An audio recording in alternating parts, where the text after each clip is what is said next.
अस्सलाम वालेकुम और सबको नमस्कार। आज जो नरेंद्र मोदी जी स्टडी सेंटर ने हम सबको इनविटेशन उनके बर्थडे के ऊपर दिया है और हमारे देश के माननीय प्रधानमंत्री श्री नरेंद्र मोदी जी को तहे दिल से हम सब के तरफ से मुबारकबादी है। और उसके साथ साथ जो उनकी माँ जो हीरा बहन ने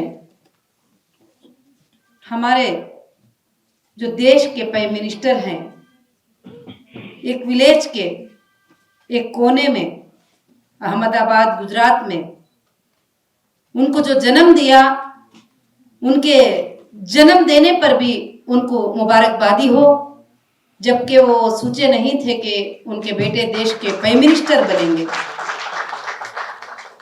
और हमारे देश के प्राइम मिनिस्टर की कुछ बातों ने हमारे दिल को हिलाया है और हमारे दिल को बहुत ज्यादा अट्रैक्ट किए हैं।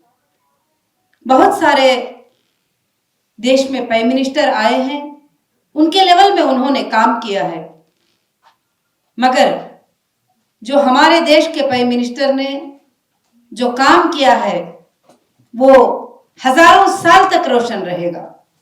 और चांद पर चंद्रायन को पहुंचाने तक क्यों ना हो और सबके साथ सबके विकास का नारा क्यों ना हो, भले अपोज वाले हजारों बातें करते रहे, मगर सोच जो होती है सबके साथ सबके विकास, जो यहाँ पर जितने भी गेस्ट बैठे हैं और आप सबको और सारे देश को मैं यहाँ से यही आवाज देना चाहती हूँ, जो लोग सबके साथ सबका विकास रखना चाहते हैं, उनको चाहिए कि हम सब एक भारतीय बनकर इंसाफ के साथ रहें, सच्चाई के साथ रहें और अच्छाई के साथ रहें, और जात और जमात के साथ नहीं, बल्कि जो अच्छा काम होता है हम उसकी तारीफ करने के साथ रहे।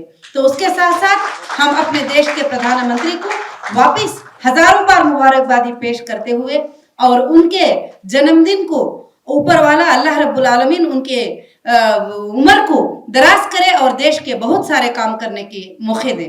उसके साथ साथ उनकी और एक बात भी बहुत मेरे दिल को छू गई थी। मैं एक ट्रैवल में थी, उस वक्त में मुझे मैसेज आया कि हमारे देश के प्राइम मिनिस्टर के माँ का देहांत हो गया है और उनकी माँ दुनिया से चली गई है। मैं मीडिया में देख रही थी, चैनल में देख रही थी वगैरह सब कुछ भी। तो मैंने सोचा कि देश के प्राइम मिनिस्टर की माँ का इंतकाल हुआ है। मैंने सोचा कि बहुत सारी मिलिट्री होगी, बहुत सारी आर्मी होगी, बहुत सारी पब्लिक होगी, शायद लोगों ने इस बात को ध्यान दिया है या नहीं मुझे नहीं पता, मगर मैंने इस बात पे ध्यान दिया और गौर किया।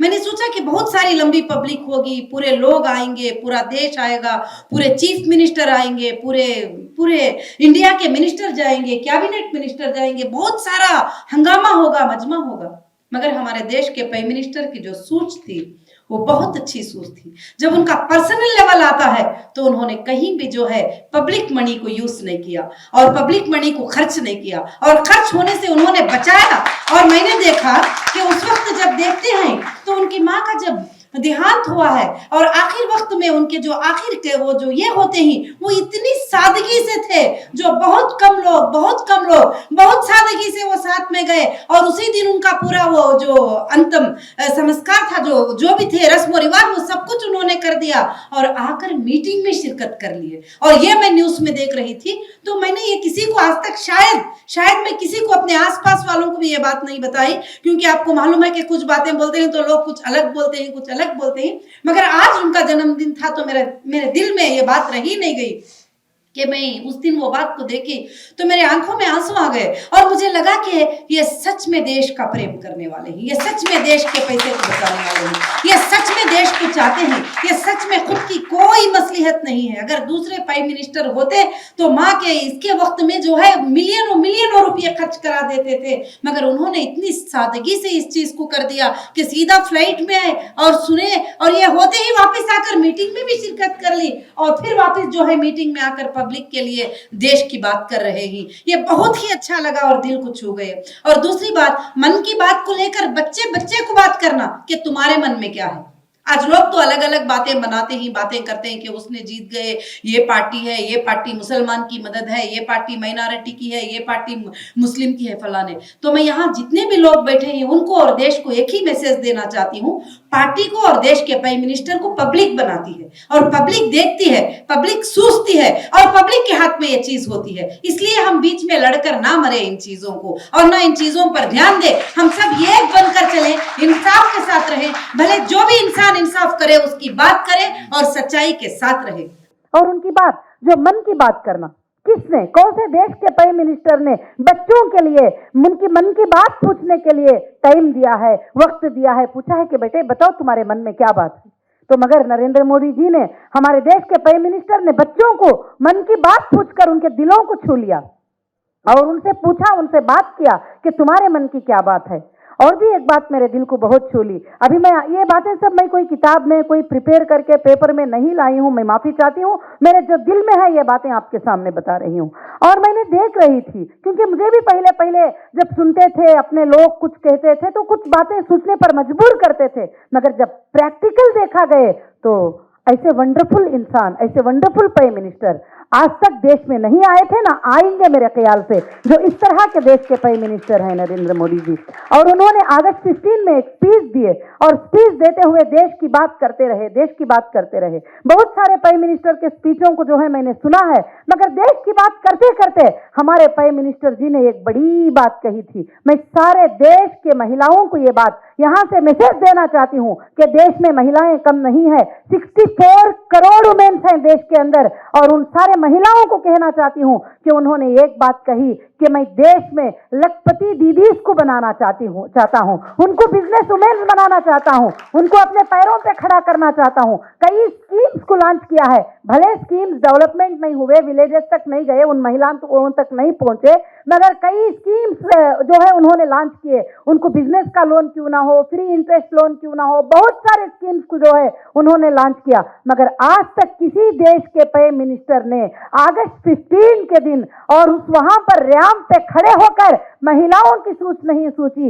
बल्कि महिलाओं के लिए उन्होंने कहा कि मैं लखपति दीदीज को बनाऊंगा। तो ये बात तो मेरे दिल को छू गई। उस दिन तो मेरे आंखों में आंसू निकल चुके थे। मैं इससे ज्यादा कुछ नहीं कहना चाहती हूं, क्योंकि बहुत सारे लोगों को बात करना है, मगर मैं एक ही बात कहना चाहती हूं कि हम सबको मिलजुल कर इंसाफ के साथ देश में रहना है। जहां इंसाफ होती है हम उसके साथ रहना है। अरे भाई, कोई छोटा गलाटा होता है, छोटी लड़ाई होती है, एग्जाम्पल वहां पर कुछ हो गया, 2-3 लोगों की लड़ाई हो गई और वहां पर मणिपुर में कुछ हो गया तो पूरे संघ को बुरा कहना, ये बड़ी गलत बात है। आप अपने घर में 4 बच्चे पैदा होते हैं, 4 बच्चों को संभाल नहीं पाते। एक बेटा चोर बनता है, एक बेटा मुफ्ती बनता है, एक बेटा मौलवी बनता है, एक बेटा जो है अच्छा बड़ा समझदार बन जाता है। जब 4 बच्चों को नहीं संभाल पाते हैं, जब किसी कोने में कुछ बात हो जाती है तो हम सारे संघ को बुरा कहते हैं। मगर मैं इसके लिए नहीं बोलना चाहती हूं कि मैं किसी की फेवर कर रही हूं। आप जस्टिस फॉर ह्यूमैनिटी के लिए काम करें और सबके लिए इंसाफ से सोचें, अपने ऊपर सोचे। सबसे पहले जब हम 4 बच्चों को संभाल नहीं पाते हैं, वहां कहीं पर एक गुनाह हो गया तो पूरे लोगों पर उस गुनाह को थोप दिए। वहां पर कोई एक गलत हो गई, एक ही पार्टी को पकड़कर पूरे लोग वो बोलने लगे। तो इसलिए पार्टियों पर मत जाओ, पॉलिटिकल पार्टियों पर मत जाओ, इंसानियत को सोचो और इंसानियत के ऊपर बात करो। हम भारतीय हैं, हम देशवासी हैं। जहां अच्छी बात होती है, जहां इंसाफ की बात होती है, तो जरूर उनके सपोर्ट में बात करो। और सपोर्ट में बात करने के लिए कभी भी मत डरो, कुछ नहीं होगा, आप सबके साथ रहो। और मैं फिर से मुबारकबादी पेश करती हूं हमारे देश के प्राइम मिनिस्टर को, और उनकी हयात ऊपर वाला लंबी दे और उन्होंने देश के लिए और भी बहुत ज्यादा काम करें और अच्छे काम करें और देश के लोगों के लिए, देश के बच्चों के लिए, देश के स्कूल्स के लिए, देश के महिलाओं के लिए, देश के गरीब लोगों के लिए, सबके लिए और भी ज्यादा बड़ा काम करें। और मैं दुआओं के साथ जो है मैं इस बात को खत्म करती हूं। और शुक्रिया मुझे इसका मौका देने के लिए, इस जन्मदिन पर इनविटेशन देने के लिए, और मैं यहाँ पर खड़े होकर बात करने के लिए बहुत शुक्रगुजार हूं।